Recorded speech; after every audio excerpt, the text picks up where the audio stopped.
김대식과 이해숙은 한무철과 마주친 순간 얼어붙었다. 복권 당첨 사실이 탄로 날까 두려워 어색한 미소를 지었다. 아니 무슨 옷차림이 그래? 돈다발이라도 숨겼냐? 한무철의 눈초리가 날카로웠다. 안녕하세요. 오늘도 방문해 주셔서 진심으로 고맙습니다. 구독과 좋아요 감사드립니다. 오늘은 투자 사기로 모든 걸 잃게 된 한무철이 복권 당첨 사실을 알고 대식에게 자기 몫을 끈질기게 요구하는 이야기가 전개됩니다.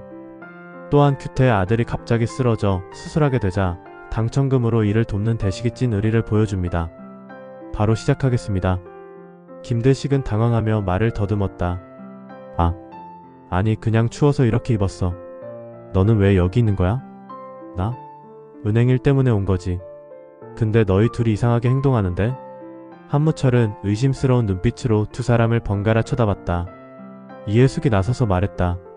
우리는 그냥 대출 좀 될까 해서 와봤지요. 근데 아무래도 대출이 쉽지 않을 것 같아서 그냥 돌아가려던 참이었어요. 참, 아까 미자랑 통화했는데 백화점 갔다던데 같이 안 가셨어요? 한무철의 표정이 순식간에 어두워졌다. 아니 이 여편네가 정말 나 먼저 간다 하며 서둘러 자리를 떠났다. 이해숙이 안도의 한숨을 내쉬었다. 휴, 하마터면 큰일 날 뻔했네. 김대식은 고개를 끄덕였다. 결국 그들은 당장 당첨금을 찾는 것을 포기하고 돌아섰다. 여보, 오늘은 그냥 돌아가요. 다음에 다시 와요. 이해숙이 말했다. 집으로 돌아오는 길에 김대식은 한숨을 내쉬었다. 어떡하지? 무철이가 계속 의심하면 복권 찾기 힘들 것 같은데. 한편 한무철의 친구 최규태는 동료 부동산 사장에게 모욕적인 말을 들은 후 상당히 기분이 상해 있었다. 최 사장, 언제까지 한무철 집사 소리 들으며 사업할 거야? 비둘기처럼 빌부터 사는 꼴이 창피하지도 않아? 그의 말이 머리에서 떠나질 않았다. 하지만 그들에게 반박할 말이 없었다. 사실 무철의 건물을 전부 중개하던 입장이었기 때문이었다. 그러던 중 아침에 식사하던 자리에서 아들 민용이에게 공부 좀 하라고 잔소리를 하다 아들과 심하게 말다툼을 했다. 언제는 공부해라. 그러려면 하지 마라. 내가 언제 엄마 만들어 달랬어? 왜 내 핑계대고 여자 만나는 거야? 하며 민용이 심하게 대들었다. 이에 큐태는 학교 가지 마라. 너 그럴 거면 집 나가라. 하며 심하게 화를 냈고 동생 진태가 말려 씩씩대며 출근해버렸다.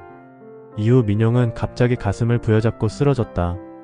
이를 뒤 늦게 발견한 진태가 큐태에게 전화를 했고 급히 119를 불러 병원으로 데려갔다.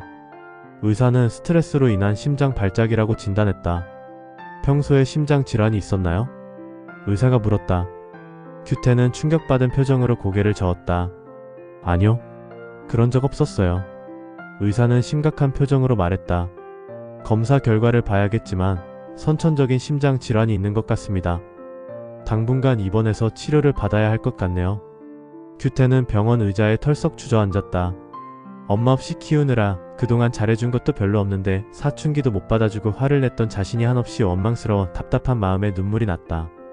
이후 어떻게든 치료를 해줘야겠기에 원무과에 관련해서 문의를 하니 심장병 치료가 생각보다 많은 부담이 될 것 같았다. 지금 형편에서 치료비는 어떻게 마련하지? 그의 머릿속은 복잡해졌다. 한편 한무철은 집으로 돌아와 이미자의 쇼핑백을 보고 분노했다. 당신 미쳤어?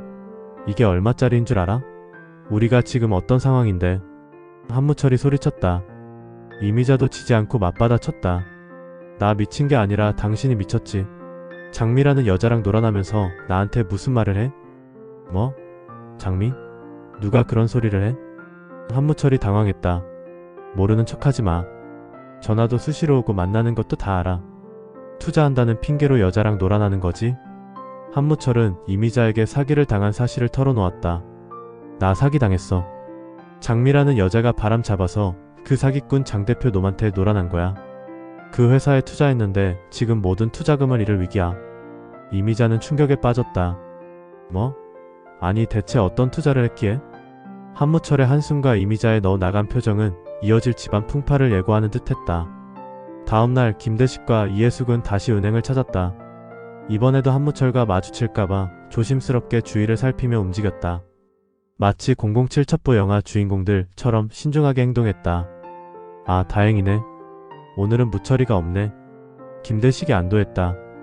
두 사람은 당첨금 청구 절차를 시작했다. 그러나 담당 직원은 폭권의 상태가 훼손되어 있어 추가 확인이 필요하다고 말했다. 지우가 가지고 놀았던 흔적으로 인해 바코드 일부가 손상되어 있었던 것이다. 일주일 정도 소요될 수 있습니다. 당첨 여부와 금액 확인을 위해 복권위원회로 보내야 합니다. 직원의 말에 두 사람의 얼굴이 굳어졌다. 같은 시간 큐태는 병원 진료비 청구서를 보며 한숨을 내쉬었다. 민용의 치료비가 예상보다 훨씬 많이 나올 것 같았다. 그는 한무철에게 전화를 걸었다. 무철아, 미안한데 돈 좀 빌려줄 수 있어? 민용이가 갑자기 쓰러져서 병원에 입원했어. 한무철은 자신의 상황이 어렵다고 설명했다. 야, 지금 불난집에 부채질하냐? 나도 지금 큰돈 날라갈 판인데 무슨 돈을 빌려줘. 없어. 끊어. 큐태는 당황하며 원망스러웠다. 이 자식이 아무리 구두쇠라도 친구 자식이 아파서 죽게 생겼다는데. 예상은 했지만 너무나 키가 차서 할 말을 잊었다. 전화를 끊은 큐태는 절망감에 빠졌다. 대식이한테 얘기해볼까? 아니야. 그 녀석도 지금 돈 때문에 힘든데. 아, 대체 누구한테 도움을 청해야 하지? 그는 머리도 식힐 겸 하소연도 할 겸 황금옥 가게를 찾아갔다. 한편 김미진은 집에 돌아가지 않겠다고 버티고 있었다. 그때 허광식이 친정을 찾아왔다. 여보, 미안해. 내가 잘못했어. 회사 잘린 거 말 못한 것도 미안하고. 허광식이 사과했다. 김미진은 고개를 돌렸다. 이제 와서 뭘. 이제 우리 어떻게 살아? 내가 빨리 직장 잡을게. 몇 군데 이력서 넣어둔 데도 있고 하니 금방 자리 날 거야. 김미진은 잠시 고민하다 마지못해 그와 함께 지우를 데리고 집으로 갔다. 집에 온 미진은 전날 엄마가 집에 왔었고 지우가 가지고 놀던 종이 복권을 찾아 가지고 갔다는 얘기를 광식에게 전해 들었다. 김미진은 엄마 해숙에게 전화했다. 엄마, 집에 갔다 왔다며? 그리고 복권 종이를 가져갔다면서? 그거 뭐야? 이해숙은 당황했다. 아니, 그냥 내 옷 좀 가져오려고 갔다 왔어. 엄마, 거짓말하지 마. 그이가 그러는데 무슨 종이 찾는다고 난리였다며? 이해숙은 더 이상 숨길 수 없다고 판단하고 딸에게 복권 이야기를 털어놓았다. 사실은 내 아버지가 복권을 잃어버렸는데 지우가 그걸 주워서 너희 집에 있었던 거야. 그 복권이 1등에 당첨됐어. 김미진은 놀랐다. 뭐? 정말이야? 그럼 얼마나 받는데? 아직 확실하진 않아. 복권이 좀 훼손돼서 확인하는데 시간이 걸린대. 김미진은 잠시 침묵했다가 물었다. 그런데 왜 나한테 말 안 했어? 내가 화나서 집에 안 들어간다고 해서. 한편 사무실에서 우연히 TV를 보던 한무철은 복권 당첨 번호가 자신 건물의 준공 날짜 번호임을 알았고 곧 대식에게 준 복권이 생각났다. 이에 한무철은 황급히 대식을 찾아갔다. 야, 김대식, 내가 준 복권 어떻게 됐어? 한무철이 직설적으로 물었다. 김대식은 당황했지만 이해숙이 나섰다. 무슨 복권요? 우리 그런 거 없는데요? 한무철은 비웃었다. 나를 속이려고? 어제 은행에서 봤을 때 행동이 이상했어. 당첨된 복권 어딨어? 김대식과 이해숙은 서로 얼굴만 쳐다봤다. 더 이상 숨길 수 없다고 판단한 김대식이 입을 열었다. 아직 확실하진 않아. 복권이 좀 훼손돼서 확인하는데 시간이 필요하대. 한무철은 눈을 번뜩였다. 정말? 그럼 확인되면 반 줘야 해. 내가 그랬잖아. 당첨되면 반 땅이라고. 이해숙이 화를 냈다. 무슨 소리야? 당신 우리한테 얼마나 피해줬는데. 보증금 올려서 우릴 길거리로 나가게 만들어 놓고. 한무철은 냉정하게 말했다. 공과 사는 구분해야지. 암튼 나도 지금 상황이 많이 안 좋으니까 그거 무조건 반은 내 거다. 이때 대식의 전화벨이 울렸다. 큐태였다. 대식아, 미안한데 지금 당장 병원에 와줄 수 있어? 민용이 상태가 갑자기 나빠졌어. 김대식은 깜짝 놀라 알았어. 지금 갈게. 라고 말하고 무철에게 큐태 아들 민용이가 지금 병원에서 심각하단다. 그러자 한무철은 이게 어디서 꼼수야? 빨리 대답해. 하며 다그쳤다. 얘 대식이 미친놈이. 친구 애가 지금 위급하다잖아. 하며 무철에게 화를 낸 후 황급히 병원으로 향했다. 병원에 도착했을 때 민용은 중환자실에 있었다. 큐태는 창백한 얼굴로 의사와 이야기를 나누고 있었다. 수술이 필요하다고요? 큐태의 목소리가 떨렸다. 의사는 고개를 끄덕였다. 네, 심장 판막에 문제가 있어서 수술이 필요합니다. 큐태는 대식을 보더니 갑자기 눈물 콧물을 쏟으며 울기 시작했다. 그런 큐태를 다독이며 대식은 잘 될 거라고 위로를 했다. 다음날 아침 김대식과 이해숙은 다시 은행을 찾았다. 담당 직원이 그들을 반갑게 맞았다. 김대식님, 좋은 소식이 있습니다. 복권 확인이 완료되었습니다. 1등 당첨이 맞습니다. 두 사람은 기뻐하며 서로를 바라봤다. 당첨금은 얼마인가요? 김대식이 물었다. 여기 통장에 적혀 있습니다. 웃으며 직원이 내어주는 통장을 보면서 두 사람은 통장에 적힌 숫자를 세어보다 입을 다물 수가 없었다. 자신들이 아무리 노력해도 평생 만져볼 수 없는 큰 돈이었다. 두 사람은 기쁜 마음으로 집으로 돌아왔다. 집에 돌아오니 김미진이 기다리고 있었다. 아빠, 엄마 복권 확인됐어요? 김대식은 기쁘게 고개를 끄덕였다. 응, 우리 이제 고생 끝이다. 김미진은 이해숙을 끌어안고 눈물을 흘리며 함께 기뻐했다. 잠시 후 대식이 진중한 표정으로 말을 한다. 당분간 이 사실은 우리만 아는 비밀로 하자. 괜히 여럿이 알아서 소문나면 좋을 게 없을 듯하다. 이 말에 해숙과 미진 또한 진지한 표정으로 입을 꾹 다물고 고개를 끄덕였다.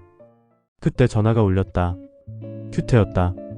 대식아, 정말 미안한데 혹시 돈 좀 빌릴 수 있을까? 민용이가 급하게 수술 들어가야 하는데. 큐태는 민용의 상태를 설명했다. 그리고 심장 수술이 필요한데 비용이 1억 원이나 든다고 했다. 김대식은 이해숙과 눈빛을 교환했다. 이해숙은 잠시 고민하다가 고개를 끄덕였다. 큐태야, 일단 수술 동의해. 무조건 수술해야지. 무슨 소리야. 내가 돈 구해서 갈 테니까 걱정 말고. 이 말에 큐태는 고맙다며 대성통곡하고 울었고, 전화를 끄는 김대식은 깊은 한숨을 쉬며 해숙에게 말했다. 여보, 역시 돈은 필요할 때 쓰라고 있는가 보. 우리 앞으로도 값진 일에 쓰면서 삽시다. 이해숙은 미소를 지었다. 네, 돈은 우리를 행복하게 해주는 수단이잖아요. 어려운 사람을 도우면서 사는 게 진정한 행복 같아요. 김대식은 아내의 말에 감동했다. 당신은 역시 내 아내야. 대단해. 병원에 도착한 김대식은 큐태가 오해를 할까봐 가게 옮기려고 십시일반 가족들에게 부탁해서 모은 돈이라면서 민용이 수술비를 보내줬다. 이게 큐태는 다시 한번 감격해 눈물을 흘렸다. 정말 고맙다 대식아. 내가 평생 갚으며 살게. 김대식은 손을 내저었다.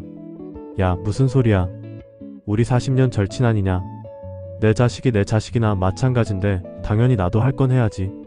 이 말에 큐태는 더더욱 감동하며 눈물이 멈추질 않았다. 한편 한무철은 김대식에게 연락이 안 되자 직접 찾아왔다. 그러나 집에는 이해숙만 있었다. 대식이 어디 갔어요? 해숙은 평온하게 대답했다. 병원에 갔어요. 큐태씨, 아이 민용이가 많이 아프다고 해서 병문안 갔어요.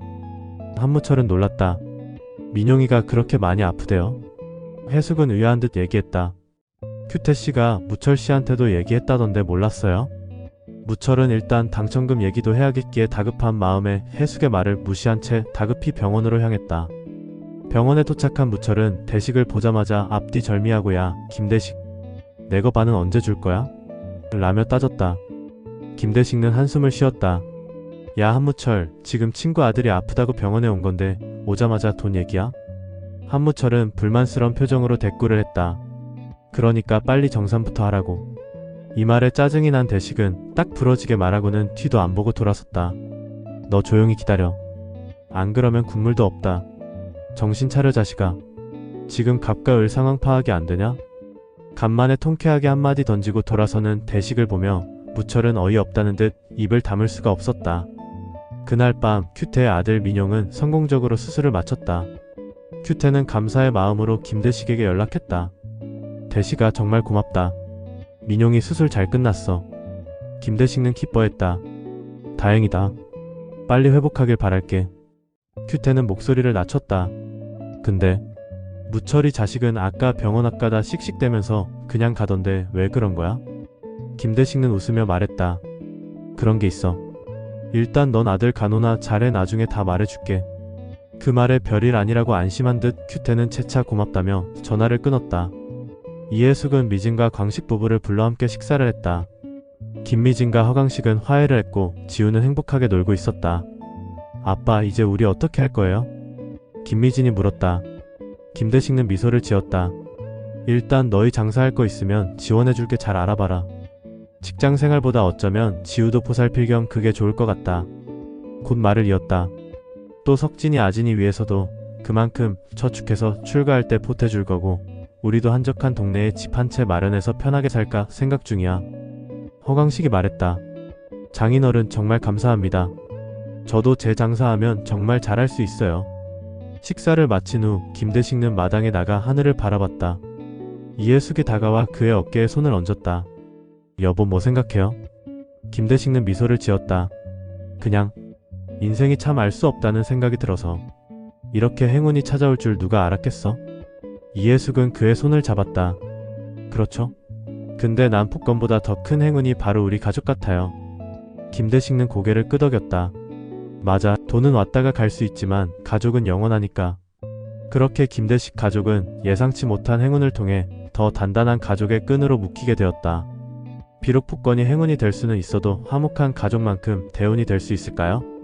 오늘은 재물보다 가족을 한 번 더 돌아보게 하는 교훈이 느껴지네요. 이상으로 이번 회차 예상 스토리를 마치겠습니다. 다음 회차도 구독과 좋아요 시청 부탁드립니다. 다시 한번 감사드립니다.